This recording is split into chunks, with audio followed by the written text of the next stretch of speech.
दाजु दर्शन यो खासमा के को विषयमा हो यस्तो आन्दोलन हाम्रो? यो चाहिँ रवि लामी छानेलाई सम्पत्ति शुद्धिकरणमा चाहिँ यो सरकारले चाहिँ पुरै सफाइ दिएकोमा विषयमा लिएर हो र अरू उसका 4-5 वटा मुद्दा छन्। किन सफाइ दियो र कसरी सेटिङ गर्यो भन्ने विषयमा। यो हाम्रो आन्दोलन कहाँसम्म जारी छ? यो आन्दोलन चाहिँ अब आज हुन्छ, आजबाट के रूप लिन्छ। अब यो चाहिँ अहिले मानेश्वरमा परिणत हुन्छ। एकदम शान्त रूपले हो कि शान्तिपूर्ण ढङ्गले हुन्छ हाम्रो आन्दोलन, जहिले पनि शान्तिपूर्ण ढङ्गले हुन्छ। हस्, धन्यवाद। थ्याङ्क यू भाइ।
आन्दोलनको नाराले अहिले भर्खर जिल्लामा आएको हाम्रो युवा सङ्घद्वारा आएको जस्तो लाग्यो।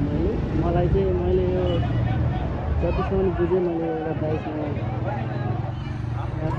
सङ्गठित 22मा बुझ्दाखेरि चाहिँ रवि लामी छानेको विरुद्धमा आन्दोलन जस्तो हुँदैन। हामी चाहिँ गयो घन्टैले जे गर्छ घन्टीले गर्छ जेन्जी